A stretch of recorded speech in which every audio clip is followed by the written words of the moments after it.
அல்ஹம்துலில்லாஹி ரப்பில் ஆலமீன் என்று அல்லாஹ்வை புகழ்ந்து அவன் மீது துதிபாடி அர்-ரஹ்மான் ரஹீம் அப்படி என்று துதிபாடி மாலிக் யௌமித்தீன் அவன் நியாயமான அந்த தீர்ப்பு நாளுக்குரியவன் என்கிற அந்த மறுமை நாளை ஞாபகப்படுத்தி அவனிடத்தில் வாக்குமூலம் கொடுத்து உன்னை தாம் வணங்குகிறோம், உன்னிடமே உதவி தேடுகிறோம் என்கிற அந்த வாக்குமூலம் கொடுத்ததோட அல்லாஹ்வை புகழ்ந்து அடுத்து நாங்கள் அல்லாஹ்கிட்ட பிரார்த்தனை செய்யணும்.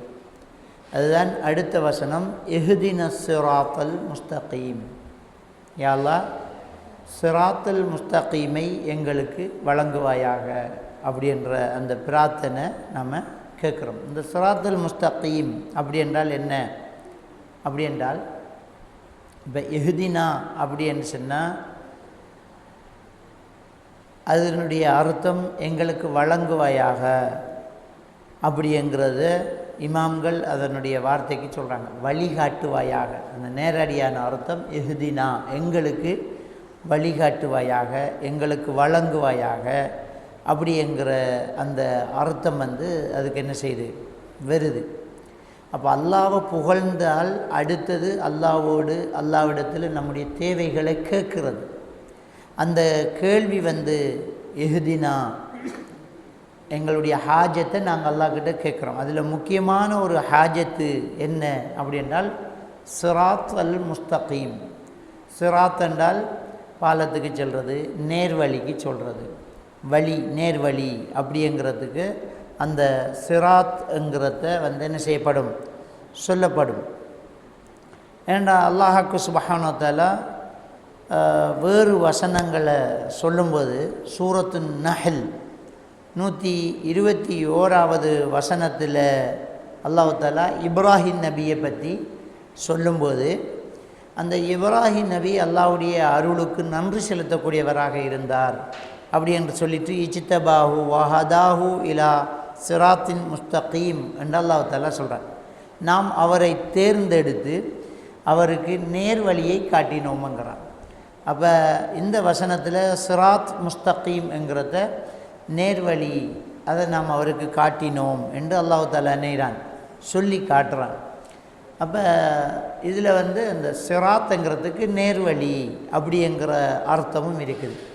முஸ்தகீம் அப்படின்னு சொன்னால் வளைவற்ற அப்படின்ற அர்த்தம். லா இவஜ லஹு அப்படின்னு எழுதுவாங்க. வளைவற்ற என்கிற அர்த்தம் இந்த முஸ்தகீம் அப்படிங்கிற அந்த வாசகத்துக்கு இருக்குது. அப்போ வளைவற்ற நேரான வழியை காட்டுவாயாக அப்படிங்கிறது அதனுடைய அர்த்தமாக இருக்குது. சூரா அல் கஸஸ் 24வது வசனத்தில் அல்லாஹ்க்கு சுப்ஹானஹு வ தஆலா சொல்லி காட்டுறான், ரப்பி இன்னி லமா அன்ஸல்த இலைய மின் கைரின் ஃபகீர். இறைவா, நீ மூசா அலைஹிஸ்ஸலாத்து வஸ்ஸலாம் அவர்கள் அந்த ஆட்டுக்கு தண்ணி வேண்டி கொடுத்தாங்க. 2 பெண்கள் ஒரு நபியுடைய 2 மக்கள் என்ன செஞ்சாங்க, ஆட்டை கொண்டாந்து வச்சுக்கிட்டு இருந்தாங்க. ஆண்கள் அவங்களுக்கு என்ன செய்யலை, தண்ணி கொடுக்கறதுக்கு இடம் கொடுக்கல. அந்த இடத்துல இவர் கொஞ்சம் முன்னுக்கு நின்று அந்த ஆட்டுக்கு தண்ணியை புகட்டிட்டு அவர் சொன்ன ஒரு வாசகம்தான் சூரா அல் கஸஸ் 24வது வசனத்தில் சொல்லப்படுது. இறைவா, நலவிலிருந்து நீ எதை எனக்கு நீ தந்தாலும் அதன் பக்கம் நான் தேவையுடையவன் தான் அப்படி என்று மூசா அலைஹிஸ்ஸலாத்து வஸ்ஸலாம் அவங்க சொல்லி காட்டுறாங்க. அப்போ நமக்கு எல்லா நலவுகளும் தேவை இருக்கிறது. அந்த நலவுகளை அல்லாஹ்க்கு சுப்ஹானஹு வ தஆலா நமக்கு தந்தாலும் மிக பெரிய ஒரு நலவு என்ன அப்படின்னு சொன்னால் நேர்வழி தான். இப்போ அல்லாஹ்க்கு சுப்ஹானஹு வ தஆலா யூனுஸ் அலைஹிஸ்ஸலாத்து வஸ்ஸலாம் அவர்கள் கேட்ட துஆவை சொல்கிறான். சூரத்துல் அன்பியா 87வது வசனத்தில் சொல்லும்போது, லா இலாஹ இல்லா அன்த சுப்ஹானக இன்னி குன்து மினல் ஸாலிமீன்ங்கிறான். அவர் என்ன சொல்கிறார், உன்னை தவிர வணக்கத்துக்குரியவர் வேறு யாரும் இல்லை யா அல்லாஹ், சுப்ஹானக நீ பரிசுத்தமானவன், இன்னி குன்து மினல் ஸாலிமீன் நிச்சயமாக நான் வழி தவறின ஒரு வழிகட்ட நிலையில் நான் இருந்துட்டேன், வழி தவறிட்டேன் அப்படின்னு சொல்கிறார். அப்போ நாம் ஒரு நபி கூட என்ன சொல்கிறாருன்னா, நான் வழி தவறி போயிருந்தேன், எனக்கு நீ நேர் வழியை பெறணும் என்று அல்லாஹ்விடத்தில் அவர் என்ன செய்கிறார், பிரார்த்தனை செய்கிறார். நம்ம இருக்கிற வழி நேர்வழி என்று நாம் இருமாப்பு கொள்ளக்கூடாது. ஒவ்வொரு தொழுகையிலையும் நாம் இந்த துவா கேட்குறோம், இஹ்தின ஸிராத்தல் முஸ்தகீம், நேரான வழியை காட்டியாலாம். மஹரிபுக்கும் கேட்குறோம், ஏஷாவுக்கும் கேட்குறோம். மஹரிபுக்கு 3 தரம் கேட்டோம், ஏஷாவுக்கு 4 தரம் கேட்குறோம். மர சுபவுக்கு எழும்பி திரும்ப 2 தரம் கேட்குறோம். மர லோருக்கு 4 தரம் கேட்குறோம். சுன்னத்து தொழுகையில் கேட்குறோம். அப்போ அல்லாஹ் கிட்ட தொடர்ந்து இந்த நேர்வழியை நம்ம கேட்ட வண்ணமே இருக்கணும். அல்லாஹ் ஹிதாயத்து கொடுக்குறாரு. ஏனெண்டா அல்லாஹாக்கு சுப்ஹானஹு வ தஆலா அவனே இந்த நேர்வழியை கொடுக்குறவன் அப்படிங்கிற விஷயத்தை சொல்லும்போது சூரா அல் பலத் 10வது வசனத்தில் சொல்கிறான், வஹதைனாஹுன் நஜ்தைன், அவருக்கு 2 வழியை நாம் காட்டினோம்ங்கிறான் அல்லாஹ். அப்போ வஹதைனா அவருக்கு நாம் வழி காட்டினோம், 2 வெற்றியை நாம் அவருக்கு என்ன செஞ்சோம், வழி காட்டினோம் அப்படிங்கிறத அல்லாஹாக்கு சுப்ஹானஹு வ தஆலா சொல்கிறான். இது நபிகள் நாயகம் ஸல்லல்லாஹு அலைஹி வஸல்லம் அவர்களுக்கு அல்லாஹ் கொடுக்கக்கூடிய அந்த விஷயம். 2 விஷயத்தை அவருக்கு நாம் காட்டினோம். அதாவது இந்த உலகத்திலேயும் அவருக்கு என்ன செய்யப்படுது, பாதைகள், அது 2 விஷயம் இருக்கு. நஜித்துங்கிறது 2 வெற்றி. இந்த உலகத்திலேயும் வழி தவறி போகும்போது சரியான வழியை காட்டுறதும், அதே மாதிரி ஹிதாயத் நேர்வழி மனசுக்குள்ள ஈமானிய வழியும், அதையும் சேர்த்து அல்லாஹ்வுக்கு சுப்ஹானஹு வ தஆலா நேரான் இந்த வசனத்தில் சொல்லி காட்டுறதை நாங்கள் பார்க்கலாம். அதே மாதிரியாக அல்லாஹ்வுக்கு சுப்ஹானஹு வ தஆலா சூரா ஷூரா 52வது வசனத்தில் அல்லாஹ் தஆலா சொல்லான், வ இன்னக லதஹ்தி இலா சிராத்தி முஸ்தகீம், நீ நேரான வழியில் போவாய் அப்படின்னு அல்லாஹ் தஆலா என்ன செய்யறான், நபிக்கு ஒரு உத்தரவாதம். உங்களுக்கு அல்லாஹ் நேர் வழியை காட்டினா நீங்கள் அந்த நேரான வழியில் தான் போவீங்க அப்படிங்கிற விஷயத்தை அல்லாஹ்வுக்கு சுப்ஹானஹு வ தஆலா சொல்லி காட்டுறான். அப்போ இந்த நேர்வழிங்கிறது மிக முக்கியமான ஒரு விஷயம். அதே மாதிரி சூரத்துல் அராஃப் 43வது வசனத்தில் அல்லாஹ் தஆலா சொல்லான், அல்ஹம்துலில்லாஹில்லதி ஹதானா லிஹாதா, அங்கே என்ன சொல்லாங்க, எங்களுக்கு இந்த நேர்வழியை காட்டின அல்லாஹ்வுக்கு எல்லா புகழும் அப்படின்னு சொல்லி என்ன செய்கிறான் அல்லாஹ்வுக்கு சுப்ஹானஹு வ தஆலா அவங்க அல்லாஹ்வுக்கு நன்றி செலுத்தினர். நபி நன்றி செலுத்தின விஷயத்தை அல்லாஹ்வுக்கு சுப்ஹானஹு வ தஆலா இங்கே சொல்லி காட்டுறதை நாங்கள் பார்க்கலாம். அப்போ நேர்வழி சிராத் அல் முஸ்தகீம் அப்படிங்கிற சிராத் அல் முஸ்தகீம்ங்கிறது வளைவற்ற நேர்வழி. அப்போ அந்த நேர்வழிங்கிறது என்ன அப்படிங்கிறதுல இமாம்களுக்கு மத்தியில் சொல்லப்படக்கூடிய கருத்துக்கள் என்ன செய்யண்டா, இந்த சிராத்துல் முஸ்தகீம் அப்படிங்கிறத ரசூலுல்லாஹி ஸல்லல்லாஹு அலைஹி வஸல்லம் அவங்க சொன்னதாக அலி ரலியல்லாஹு தஆலா அவர்கள் ரிவாயத்து பண்ணுறாங்க. அது இப்னு ஜரீர் என்கிற அந்த கிரந்தத்தில் பதிவாயிருக்கக்கூடியது. நபிகள் நாயகம் ஸல்லல்லாஹு அலைஹி வஸல்லம் சொன்னாங்க, அஸ்ஸிராத்துல் முஸ்தகீம் கிதாபுல்லாஹ், நேரான வழி என்பது அல்லாஹ்வுடைய வேதம் குர்ஆன் தான் அந்த நேரான வழி அப்படின்னு சொல்லி அவங்க சொல்லக்கூடியதை நாங்கள் பார்க்கலாம். அதே மாதிரி ஹம்சா இப்னு ஹுபைப் அஸ்ஸியாத் அப்படிங்கிறவருடைய ஒரு ரிவாயத் இருக்கிறது. அது முஸ்னத் அஹ்மது, திர்மிதி போன்ற கிரந்தங்களை பதிவாக இருக்கக்கூடியது. அதுலேயும் கிதாபுல்லா அப்படி என்று வரக்கூடியதை நாங்கள் பார்க்கலாம்.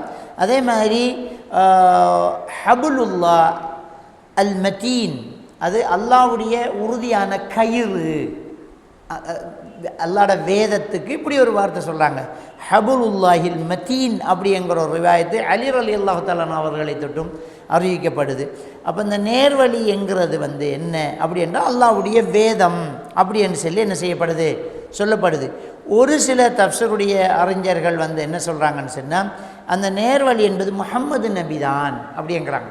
அதாவது அல்லாஹ்வுடைய தூதர் தான் நமக்கு வழிகாட்ட வந்தார், அதுதான் அந்த நேர்வழி, முஹம்மது நபி காட்டின வழி நேர்வழி அப்படி என்று ஒரு சிலர் சொன்னாலும், அதனுடைய இன்னொரு அர்த்தத்தை சொல்கிறாங்க. ஒரு சில தஃப்ஸீருடைய அறிஞர்கள் என்ன சொல்கிறாங்கன்னு சொன்னால், இப்னு மஸ்ஊத் ரலியல்லாஹு தஆலா அவர்களை தொட்டும் ஒரு ரிவாயத்து வருது. ஒரு சில சஹாபாக்கள் இந்த வசனத்துக்கு இஹ்தின ஸிராத்தல் முஸ்தகீம் அப்படிங்கிறதுக்கு விளக்கம் சொல்லும்போது ஹுவல் இஸ்லாம் அப்படின்னு சொல்கிறாங்க. அது இஸ்லாம் அப்படிங்கிறாங்க. நேர்வழியை தாயா அல்லான்னா எங்களுக்கு இஸ்லாத்து தான், அந்த இஸ்லாம் தான் நேர்வழி. இப்போ எல்லாமே ஒட்டுமொத்தமாக ஒரு விஷயத்தை தான் சொல்லுது. அல்லாஹ்வுடைய வேதம், அந்த அல்லாஹ்வுடைய வேதத்தில் நபியை பின்பற்ற சொல்லுது. அல்லாஹ்வுடைய வேதம் நேர்வழி, அந்த வேதத்தை நமக்கு காட்டி தந்த ரசூலுல்லாஹ் நேர்வழி, அந்த ரசூலுல்லாவும் வேதமும் நமக்கு தந்தது இஸ்லாம், அது நேர்வழி. அப்போ வார்த்தைகளில் இந்த இஹ்தின ஸிராத்தல் முஸ்தகீம்ண்டா நேரான வழி என்றா என்ன அப்படின்றா சிலர் வேதம் அல்லாஹ்ட குர்ஆன், சிலர் அல்லாஹ்ட தூதர், ஒரு சிலர் இஸ்லாம் என்று சொன்னாலும் ஒட்டுமொத்தமாக இது மூணுமே ஒரு விஷயத்தை நமக்கு என்ன செய்யுது, சுட்டி காட்டுது. இப்போ இந்த விஷயத்தில் நம்ம ஒரு விஷயத்தை என்ன வழங்கணும்னு சொன்னால், இந்த நேர்வழி அப்படியே அதை என்று கேட்குறது இந்த பித்அத்துவாதிகளுக்கு ஒரு எதிரான ஒரு சவுக்கடியாக தான் இருக்குது. நாமெல்லாம் இஷ்டத்துக்கு இதை நாம் இப்படி பண்ணுவோமே அப்படி பண்ணுவோமென்ட்டு நாம் ஒரு மார்க்கத்தில் ஒரு விஷயத்தை நாம் என்ன செய்யக்கூடாது, உருவாக்க இயலாது. அது அல்லாஹ்வுடைய குர்ஆனில் வந்திருக்கணும், ரசூலுல்லாஹ் சொல்லியிருக்கணும், இஸ்லாம் அதை நமக்கு தந்திருக்கணும்ங்கிறது இந்த 3 வாசகத்திலையும் நமக்கு எடுக்கக்கூடிய ஒரு எடுபொருளாக இருக்குது. அப்போ இஹ்தின ஸிராத்தல் முஸ்தகீம் அப்படிங்கிறது இந்த சூரத்துல் ஃபாத்தியாவில் நம்ம அல்லாஹ்வை புகழ்ந்து நம்ம அல்லாஹ்வை தான் வணங்குறோம் என்று வாக்குறுதி கொடுத்துட்டு ஒரு பிரார்த்தனை செய்கிறோம். அந்த பிரார்த்தனை இஹ்தின ஸிராத்தல் முஸ்தகீம், யா அல்லாஹ் எங்களுக்கு நேரான வழியை காட்டு அப்படின்னு கேட்குறோம். அந்த நேரான வழி அது கோணலற்ற வழி அப்படிங்கிறது தான் அங்கே உள்ள ஒரு விஷயமாக இருக்கிறது. அதே மாதிரி அலி ரலியல்லாஹு தஆலா அவர்கள் சொல்லக்கூடிய ஒரு ரிவாயத்தில் உதுகுலு ஸிராத்த ஜமீஅன் வலா தஅவ்வஜு, அவர் ஒரு உரையில் சொல்கிறாங்க, ஒரு ஜும்மா உரையில் அவங்க சொல்கிறாங்க, நீங்கள் எல்லோரும் இந்த நேர்வழியில் நுழைந்து விடுங்கள், வலா தஅவ்வஜு கோணலாக போய்விடாதீர்கள் அப்படிங்கிறாங்க. அப்போ அந்த வாசகம் நமக்கு என்ன சொல்லுது அப்படின்றா, கோணலற்ற வழி அதுதான் ஸிராத்தல் முஸ்தகீம் அப்படிங்கிறத இந்த வாசகம் என்ன செய்து நமக்கு சொல்லி காட்டக்கூடியதாக இருக்குது. அப்போ இமாம் முஜாஹித் ரஹிமஹுல்லா அவர் ஒரு தஃப்சீருடைய மிகப்பெரிய ஒரு அறிஞராக இருக்கிறார். அவர் என்ன சொல்கிறார் என்றால், இஹ்தின ஸிராத்தல் முஸ்தகீம் அப்படின்னு சொன்னால் அல் ஹக் அப்படிங்கிறார். அல் ஹக்குண்டா என்ன, யதார்த்தமான உண்மை அதுதான் அப்படிங்கிறாங்க, அல் ஹக்கு அப்படிங்கிறாங்க. அப்போ இது எல்லாத்துக்குள்ளேயும் சுற்றி வளையும். இந்த ஹக்குங்கிறது அல்லாஹ்வுடைய வேதம் தான் ஹக், இஸ்லாம் தான் ஹக், முஹம்மது நபி சொன்னதான் ஹக், எல்லாத்துக்கும் சேர்த்த ஒரு வார்த்தையை தஃப்சீருடைய அறிஞர் மிகப்பெரிய ஒரு மேதை முஜாஹித் ரஹிமஹுல்லா அவங்க என்ன செய்கிறாங்க, அல் ஹக்குங்கிற ஒரு வாசகத்தை என்ன செய்கிறாங்க, சொல்லி காட்டுறாங்க. அதே மாதிரி நபிகள் நாயகம் ஸல்லல்லாஹு அலைஹி வஸல்லம் அவர்கள் தான் அந்த நேர்வழி அப்படிங்கிற அந்த இஹ்தின ஸிராத்தல் முஸ்தகீம் என்றால் ஹுவ நபி ஸல்லல்லாஹு அலைஹி வஸல்லம் அப்படிங்கிற ஒரு விஷயத்தை யார் சொல்கிறாங்க அப்படின்னு சொன்னால், ஆசிம் இப்னு அஹ்வல் அப்படிங்கிறவர் அபுல் ஆலியாங்கிற ஒரு அறிஞரை தொட்டும், ஒரு தஃப்சீருடைய அறிஞரை தொட்டும் அவங்க என்ன சொல்கிறாங்க. அப்போ இப்படி இந்த வாசகங்கள் எல்லாமே நேர்வழி என்று நமக்கு சொல்லி காட்டுறது குர்ஆன் ஹதீதைத்தான் நேர்வழியாக நமக்கு என்ன செய்து சொல்லி காட்டுது. இந்த நேர்வழியை நாம் அல்லாஹ்விடத்தில் நாம் கேட்குறோம். கேட்டுட்டு சும்மா என்ன செய்யலை, விடலை. அல்லாஹ் தஆலா தெளிவாக நம்மளை கேட்க வைக்கிறான். இஹ்தின ஸிராத்தல் முஸ்தகீம் என்று அதே ஒரு நேர்வழி கோணல் இல்லை, பித்அத்துவாதிகள் இல்லை, ஒரு தனிப்பட்ட மனிதனுடைய கருத்து இல்லை. இஸ்லாம் என்ன சொல்லுது, அல்லாஹ் என்ன வஹி அறிவிக்கிறான், குர்ஆனில் என்ன இருக்குது, அந்த வழி எனக்கு காட்டியா அல்லான்னு நம்ம துவா கேட்குறோம். அப்போ இதில் ஷேக்மார்களை பின்பற்றுறது, தங்கள் நாயத்தை பின்பற்றுறது, ஒரு புத்தகத்தில் இருந்தது, ஒரு ஆஜி சொன்னது, ஒரு அசரத்து சொன்னதில்லை. இது குர்ஆனில் இருக்கணும், ஹதீஸில் இருக்கணும், அதைத்தான் எனக்கு காட்டியா அல்லாண்டு நம்ம நேரான வழியை கேட்குறத இது என்ன செய்யுது, காட்டுது. ஆனால் அதை மட்டும் அப்படியே தனியாக சொல்லாமல் திரும்ப அடுத்த வாசகம் என்ன, 7வது வசனம் சூரத்துல் ஃபாத்திஹாவினுடைய கடைசி வசனம் என்ன அப்படின்னு சொன்னால், ஸிராத்தல்லதீன அன்அம்த அலைஹிம், நீ எவர்கள் மீது அருள் செய்தாயோ அவர்களுக்கு நீ ஏற்கனவே காட்டினாய நேர்வழி, அந்த வழியை காட்டு. நேர்வழியை தாண்டு கேட்டு போட்டு அதை இன்னும் விளக்கமாக கேட்க வைக்கிறான் அல்லாஹ். ஸிராத்தல்லதீன அன்அம்த அலைஹிம், அந்த ஸிராத்தல்லதீன அன்அம்த அலைஹிம் அப்படிங்கிறத எவர்கள் மீது நீ அருள் செய்தாயோ அவர்களுடைய வழி அப்படின்றா, அவர்கள் யார், அவர்களுடைய வழி என்றா என்ன, அவர்களை பற்றி அல்லாஹ் தஆலா திருக்குர்ஆனில் சொல்லான். யாருக்கு நாம் அருள் செய்தோம் என்றால், மினன் நபியீன வ சித்திகீன வ ஷுஹதாஇ வ சாலிஹீன்ங்கிறான். நபிமார்களுக்கு காட்டின வழி, சித்திகீன்கள் அந்த நபிமார்களை உண்மைப்படுத்தி அவர்களோடு நின்று இந்த மார்க்கத்துக்காக என்ன செய்தவர்கள், தோழமை கொடுத்தவர்கள்.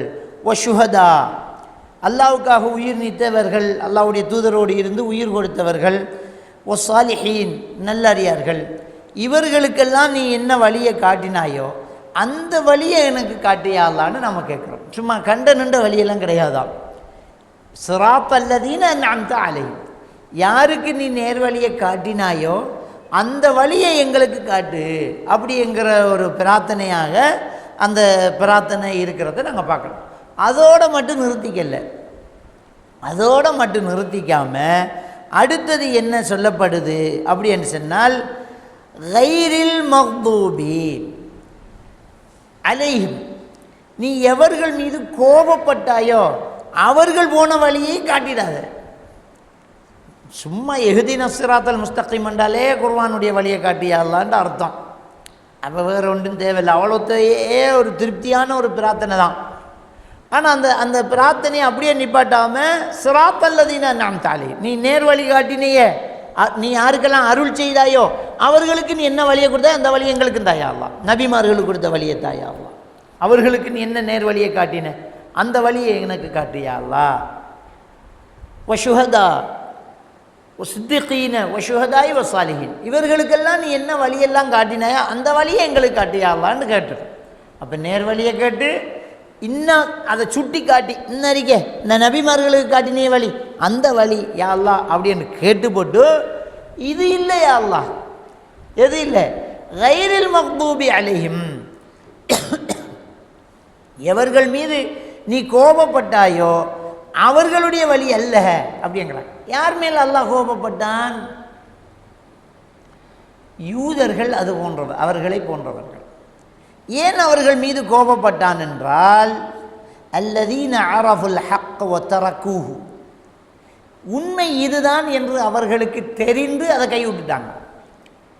யூதர்களுக்கு தெரியும் இறுதி தூதர் இவர் தான், யூதர்களுக்கு தெரியும். அப்போ ரசூலுல்லாஹ்க்கு வஹி வந்து அவர் நபியை வரக்கொள்ள யூதர்களுக்கு தெரியும் இதான் இறை தூதர். ஏன்டா யூதர்கள் அவர்களுடைய பழைய ஏற்பாட்டில் அவர்களுடைய அந்த யூதர்களுடைய அந்த மார்க்க அறிஞர்கள் அவர்களுக்கு இறைவனால் கொடுக்கப்பட்ட அந்த வேத வரிகள் இருந்து யூதர்கள் யாரை பின்பற்றினாங்க? மூசா அலைஹிஸ்ஸலாத்தை பின்பற்றினாங்க.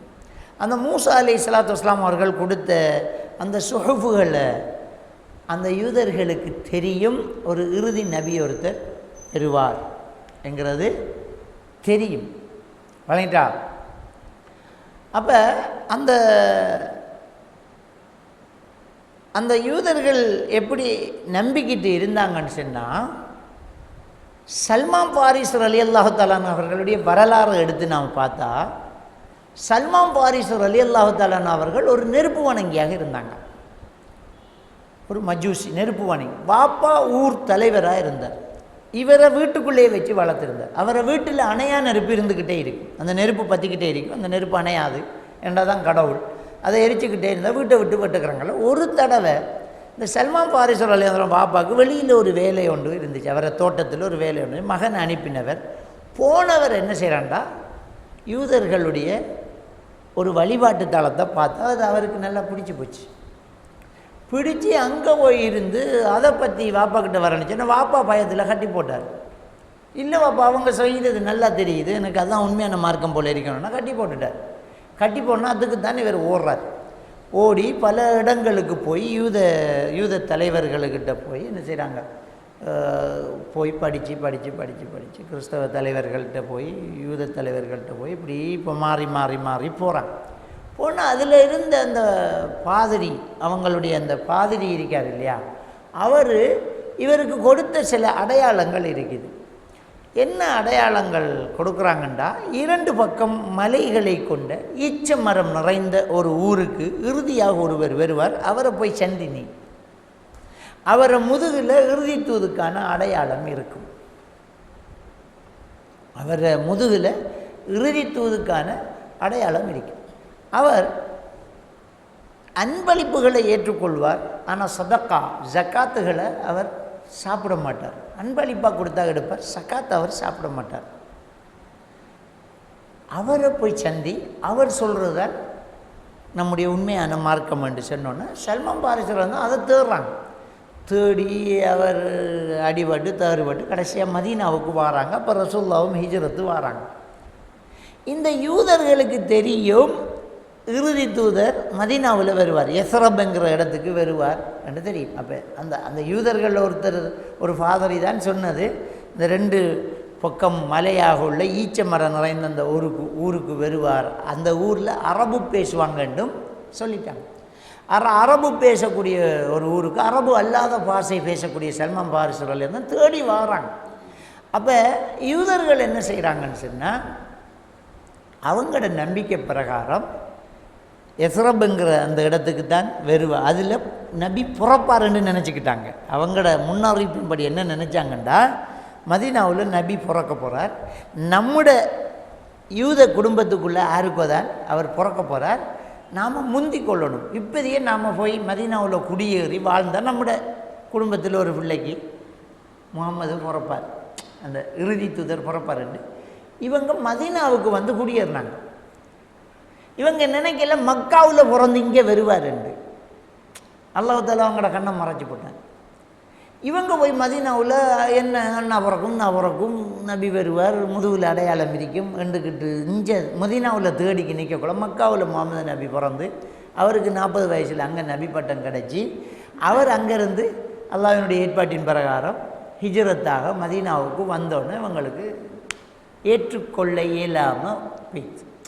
அவங்களுக்கு நல்லா தெரியும் இவர் இறுதி தூதர், இவர் கொண்டு வந்ததான் மார்க்கம், இதை நம்ம பின்பற்றத்தான் வேணும், இதுதான் நம்முடைய முந்தின நம்மக்கிட்ட இருக்கிற வேதங்களில் சொல்லப்பட்டது இதுதான் என்ற நல்லா தெரியும்.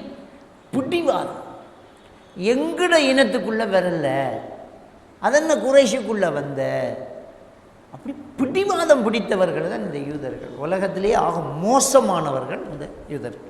இந்த யூதர்கள் அல்லாஹ்வுடைய கோபத்துக்குள்ளானவர்கள். இப்போ நம்ம பார்க்குறோம் இந்த யூதர்கள் எப்படியானவர்கள் என்று வழங்கிட்டா. இந்த யூதர்கள் இருப்பாங்க, இன்னும் இருப்பாங்க. ஹிட்லர் கொஞ்சம் யூதர்களை என்ன செஞ்சான், யூதர்களை கொன்று போட்டு 1% 10% வச்சு போட்டு ஹிட்லர் சொன்னான், இவங்களை ஏன் விட்டிருக்கேன்னு தெரியுமா, நான் ஏன் கொன்றேன்னு உங்களுக்கு அப்பான் தெரியுமெண்டு என்ன போட்டு அழிக்கானுகள். அழிக்கக்குள்ள நமக்கு மனம் 10 இவ்வளோ மோசமானவர்கள் அழிக்கானுகள். சின்ன பிள்ளைகளை போட்டு சும்மா ஓட்டி சுட்டுவானுகள், சும்மா சின்ன பிள்ளைகளை போட்டு அறுக்கானுகள். அப்போ அவ்வளோ மோசமான எந்த அளவுக்கு இவர்கள் மோசமானவர்கள் என்றால் ரசூலுல்லாஹி ஸல்லல்லாஹு அலைஹி வஸல்லம் அவங்க சொல்கிறாங்க, கியாமத்து நாள் நெருங்கும்போது யூதர்களை முஸ்லீம்கள் விரட்டி கொல்லுவாங்க. அப்படி யூதர்களை முஸ்லீம்கள் கொல்லும்போது யூதர்கள் ஓடி போய் ஒளிவாங்க. ஒளிஞ்ச உடனே கல்கள் மரங்கள் எல்லாம் காட்டி கொடுக்கும். கல் கதைக்கும், கல் பேசும், ஏ முஸ்லிமே ஓடிவா எனக்கு பின்னுக்கு ஒருத்தர் நிற்கான்னு. மரம் கதைக்கும், ஓடியா எனக்கு பின்னுக்கு ஒருத்தர் நிற்கான்னு. இந்த ஹதீஸில் ஒரு விஷயத்தை நான் வழங்கணும் என்னென்றா, கல் மரமும் காட்டி கொடுக்குற அளவுக்கு அவன் கொடுமையானவனாக இருப்பான். கல்லுக்கே கவலை வரும், இவனை ஏன்டா உயிரோட உருவானுகள், அந்த அளவுக்கு மோசமானவன் இந்த யூதர். அப்போ அந்த யூதர்களுடைய வழிதான் மஹ்பூப் அலைஹிம், அல்லாஹ் அவர்கள் மீது கோபப்பட்டான். ஏன் கோபப்பட்டான் என்றால், அல்லதீன அரஃபுல் ஹக்க வ தரக்கு, அவங்களுக்கு உண்மை தெரிஞ்சு அதை விட்டுட்டாங்க. நல்லா தெரியும் இல்லை, அவங்களுக்கு கீழே இருக்கிற பாமர மக்களை ஏமாற்றுவாங்க, இல்லை அவனை நம்பப்படாது, தெரிஞ்சுக்கிட்டு விட்ற, இது பொல்லாத குற்றம். இது யாருக்கெல்லாம் பொருந்தும் தெரியுமா, ஹக்க தெரிஞ்சுக்கிட்டு மறைக்காங்களே உலமாக்கள், அவங்களுக்கெல்லாம் நல்லா தெரியும். கூட்டு துவா இல்லைன்னு நல்லா தெரியும், கத்தம் பாத்தியா ஒன்று இல்லைன்னு நல்லா தெரியும், மௌலைமாருக்கு ஹதீஸ படித்தாங்களுக்கு நல்லா தெரியும், கூட்டு துவா உண்டு இல்லை ரசூல்லா கூட்டு துவா ஓதலைன்னு நல்லா தெரியும். ஹக்க தெரிஞ்சிருக்கிறாங்க. அல்லதீன அரஃபுல் ஹக்க வ தரக்கு. ஆனால் பள்ளியில் சம்பளம் தர மாட்டானே, இதை சொன்னால் நாம் அந்த பாட்டின்னு சொல்லிடுவானுங்களே, அதுக்கு இல்லை ஓதினா என்ன, துவா ஓதுற பிள்ளையா, மக்களை குழப்புற, மக்கள் என்ன அதானே துவா ஓதின பிள்ளையா, நாங்கள் துவா ஓதுற பிள்ளைன்னு சொல்லலையே. இப்படி தொழுவினத்துக்கு போகிறவர் ரசூல்லா துவா ஓதினா இல்லையே. அப்போ இஹ்தின ஸிராத்தல் முஸ்தகீம்ண்டா நேரான வழியை காட்டியா அல்லாண்டா ரசூல்லா ஓதின வழியை தானே நீங்கள் காட்டணும். அப்போ இந்த ஹக்க தெரிஞ்சு கத்தம் ஓதப்படாதுன்னு நல்லா தெரியும். அது ஹிந்துக்களுடைய கலாச்சாரம். 3ஆம் நாள் நினைவஞ்சலி, 7ஆம் நாள் நினைவஞ்சலி, 30ஆம் நாள் நினைவஞ்சலி என்று அங்கே இருக்கி. அந்த 30 மட்டும் 40 ஆக்கி போட்டு மற்றதெல்லாம் சரியாக வச்சுருக்காங்க. 3ஆங்கத்தம் 7ஆங்கத்தம் 40ஆங்கத்தம் மட்டும் வச்சுருக்காங்க. விளங்கிட்டா? அப்போ நல்லா தெரியும். இது போல் சீதனம் எடுக்க போடாண்டு எந்த மௌலையும் தெரியாத. சீதனம் எடுக்க போடா மகர் கொடுத்து தான் பொண்ணு எடுக்கணும்னு தெரியும். அதை கதைக்கணும். ஏன்னா அவர் சீதன வீட்டில் இருக்கார். சீதன வீட்டு கல்யாணத்துக்கு அவர் போகிறார். அவர் காவியில் சீதனம் எவ்வளவுன்றதுக்கு அவரே சாட்சியாக இருக்கார். அப்போ ஹக்கை தெரிஞ்சுக்கிட்டு மறைக்கார். அப்போ இது யூதர்களுக்கு சமனான காரியம். இது மஹ்பூப், அல்லாஹ்வுடைய கோபப்பார்வை உள்ளவர்கள், அல்லாஹ்வுடைய கோபப்பார்வைக்கு உள்ளவர்கள் தான் மக்தூபி அலைஹிம். அடுத்தது வலப்பாலீன், வழிகட்டவர்கள். வழிகட்டவர்கள் யார் தெரியுமா? அந்த தெரிஞ்சுக்கிட்டு மறைக்கிற ஆக்களுக்கு கீழே வந்தாங்களே, அவங்களுக்கு உண்மை தெரியும். ஆனால் சொல்கிறத நம்பி போகிறான். அதை கொஞ்சம் விசாரிக்கிறல்ல. இவன் சொல்கிறானே உண்மையா, குர்ஆன்ல இருக்கா ஹதீஸ்ல இருக்கான்னு கேட்கறல. அப்போ தெரிஞ்சுக்கு மறைச்சவன் யூதன். யூதனுக்கு புறவு வந்தவன் நசரானி, கிறிஸ்தவன். அந்த கிறிஸ்தவம் அறியாது. அல்லதீன தரக்குல் ஹக் அலா ஜஹ்லின் வதலாலின். அவங்க யார்? அறியாமையினாலேயும் வழிகேட்டினாலேயும் உண்மையை விட்டுட்டாங்க. உண்மையை அந்த இதுக்கு கீழே போகிற பாமர மக்கள் பாலீன், வழிகட்டுட்டாங்க. அவன் சொல்கிறத நம்புகிறான். எங்கே இருக்கி? ஹதீஸில் இருக்கா, குர்ஆனில் இருக்கா? ஹஸரத்து சொல்கிறாரா? ஓ. நூல் கட்டுறாரா? கட்டுரு. கபருக்கு காணிக்க போட சொல்கிறாரா? போடுறு. விளங்கிட்டா? அதான் அல்லதீன தரக்குல் ஹக்க அலா ஜஹ்லின் வதலாலின் கன்னசாரா வ நஹ்விஹிம் அப்படிங்கிற விஷயத்தை இங்கே நாங்கள் பார்க்கலாம். எனவே இந்த சூரத்துல் ஃபாத்திஹாவில் அல்லாஹ்வை புகழ்ந்து அல்லாஹ்வை தான் வணங்குவேன் என்று வாக்களித்து போட்டு அல்லாஹ்கிட்ட கடைசியாக நேர்வழியை கேட்குறோம். அந்த நேர்வழி அல்லாஹ்ட குர்ஆன் போன வழி. அது அல்லாஹ் அருள் செய்தவர்களுடைய வழியாக இருக்கணும். அது நபிமார்களுக்கும் சித்திகீன்கள் சுஹதாக்கள் சாலிஹீன்களுக்கு கொடுத்த வழியாக இருக்கணும். அது அல்லாஹ்ட கோபப்பார்வைக்கு உட்பட்டவர்களுடைய வழியாக இருக்கக்கூடாது. அது அறியாமையினால் வழிகட்டவர்களுடைய வழியாகவும் இருக்கக்கூடாது. வலப்பாத்தீன். இதை நம்ம ஒவ்வொரு தொழுகையிலையும் கேட்டுக்கிட்டே இருக்கிறோம். ஒவ்வொரு தொழுகையிலையும் நாம் கேட்டுகிட்டே இருக்கோம். அப்போ இந்த சூரத்துல் ஃபாத்திஹா குர்ஆனில் உள்ள ஒட்டுமொத்த விளக்கத்தையும் அப்படியே உள்வாங்கி இருக்குது. வழங்கிட்டா ஒட்டுமொத்த, அதாவது தௌஹீத் என்கிறது இறைவனை மட்டும் வணங்குதல்ங்கிற அந்த தௌஹீதை வந்து 3ஆக பிரிக்கிறாங்க. ஒன்று தௌஹீது ருபூபியா, தௌஹீத் உலூஹியா, தௌஹீத் அஸ்மா வ சிஃபாத் அப்படின்னு 3ஆக பிரிக்கும். இந்த 3ம் சூரத்துல் ஃபாத்திஹாவுக்குள்ள வருது. என்ன அப்படின்னு சொன்னால், தௌஹீது ருபூபியாங்கிறது ரப்பில் ஆலமீன், அகிலத்தாருக்கே அருட்கொடை, என்ன ரப்பு ரட்சகன் அப்படிங்கிறது தௌஹீது ருபூபியா. தௌஹீது ருபூபியான்னா படைக்கிறவன், காக்கிறவன், பரிமாறிக்கிறவன், அழிக்கிறவன், திரும்ப உருவாக்குறவன், அதுக்கெல்லாம் சக்தி கொண்டவன் இறைவன் என்ற நம்பிக்கையை உறுதியாக கொண்டு வரதும் அதை வேறு யாருக்கும் பங்கு கொடுக்காமல் இருப்பதும் தான் தௌஹீது ருபூபியா. அல்லாஹ் தான் படைக்கிறவன், அல்லாஹ் ருசுக்கு தருவான், அல்லாஹ் அழிப்பான், அல்லாஹ் மறுமையில் எழுப்புவான், இதை யாரும் செய்யலாம் என்று நம்பினா அது தௌஹீது ருபூபியா. அது ரப்புல் ஆலமீனுக்குள்ளே வந்துட்டு அல்ஹம்துலில்லாஹி ரப்பில் ஆலமீன். அடுத்தது என்ன? தௌஹீத் உலூஹியா. அல்லாஹ்வை மட்டும்தான் வணங்கணும், வணக்கம் முழுக்க அல்லாஹ்வுக்கு கிடையாது, அதில் யாருக்கும் பங்கு கொடுக்கக்கூடாது அப்படிங்கிற தௌஹீதுல் உலூஹியா. அது அல்லாஹ்ங்கிற அந்த வார்த்தைக்குள்ளேயும் இய்யாக நஅபுது உன்னையே வணங்குகிறோம், வய்யாக நஸ்தஈன் உன்னிடமே உதவி தேடுகிறோம்ங்கிற தௌஹீது உலூஹியாக்குள்ளே வந்துட்டு உன்னை தான் வணங்குகிறோம், உனக்கிடத்து தான் உதவி தேடுறோம் அப்படிங்கிறது. அதே மாதிரி அல்ஹம்துங்கிற அந்த வாசகம், இஹ்தின ஸிராத்தல் முஸ்தகீம் அப்படிங்கிற அந்த வாசகம், மாலிகி யௌமித்தீன் அப்படிங்கிற அந்த வாசகம், இதெல்லாம் அல்லாஹ்வுடைய சிஃபத்துக்களை கொண்டு. அர் ரஹ்மானுர் ரஹீம், அவன் இரக்கம் உள்ளவன், அவன் கருணை உள்ளவன் அப்படிங்கிற அந்த வாசகம் எல்லாம் அல்லாஹ்வுக்குரிய திருநாமங்களை அவனுக்கு மட்டும்தான் கொடுக்கணும், அதுக்கு யாரும் நிகர் இல்லை அப்படிங்கிறத சுட்டி காட்டுது. இது தௌஹீத் அஸ்மா வ சிஃபாத். அவன் தான் நேர் வழிகாட்டவன். இஹ்தின ஸிராத்தல் முஸ்தகீம். அவன் தான் நேர்வழி காட்டுறவன். விளங்கிட்டான். அது மாலிக் யௌமித்தீன், அவன் தீர்ப்பு நாளின் அதிபதி, நியாயமாக தீர்ப்பு வழங்குவான். அவனுக்கிட்ட அந்த நியாயம் தவறாது. அவனை போல யாரும் தீர்ப்பு வழங்கவும் முடியாது, அதுக்கு நிகர் யாரும் இல்லை. அப்போ அந்த அல்லாஹ்வுடைய அஸ்மா வ சிஃபாத், அவனுடைய பெயர், அவருடைய தன்மை, இது யாருக்கும் இல்லைன்ற ஒரு உறுதி கொடுக்கிறதும் இந்த சூறாவுக்குள்ளே இருக்குது. அப்போ ஒரே சூறாவுக்குள்ளே தௌஹீத் உலுஹியா, தௌஹீத் ருபூபியா, தௌஹீத் அஸ்மா வ சிஃபாத் என்கிற இந்த மூன்றும் வருது. ஒட்டுமொத்த குர்ஆன்லையும் விளக்கமாக பின்னால் வரக்கூடியதெல்லாம் சுருக்கமாக இருக்குது. அல்லாஹ்வை வணங்கி அல்லாஹ்கிட்ட உதவி தர்றது இதுக்குள்ளே என்ன செய்யுது வருது. அப்படிங்கிறத இந்த சூறாவில் நாங்கள் என்ன செய்யலாம் பார்க்கக்கூடியதாக இருக்கும். எனவே இந்த அல்ஹம்து சூரத்தை நாம் தொழுகையில் ஒவ்வொரு நாளும் ஓதுகிறோம். இதனுடைய ஒவ்வொரு பகுதிகளாக நாம் இதுக்கு முன்ன 3 பகுதிகளாக நாம் பேசி இருக்கிறோம். இதை நம்ம திரும்ப ஒருக்கா நாங்கள் போய் பார்த்துட்டோம் என்றால் அல்ஹம்து சூறாவினுடைய அர்த்தம் தெரியும். எனவே இந்த அல்ஹம்து சூறாவினுடைய அர்த்தத்தை நம்ம தெரிஞ்சுக்கிட்டு நம்ம தக்பீர் கட்டி அதை ஓதும்போது உள்ளச்சம் நமக்கு இன்னும் அதிகமாகும் இன்ஷா அல்லாஹ். சுப்ஹானக அல்லாஹும்ம பிஹம்திக அஷ்ஹது அல்லா இலாஹா இல்லா அன்த அஸ்தக்ஃபிருக வ அத்தூபு இலைக்.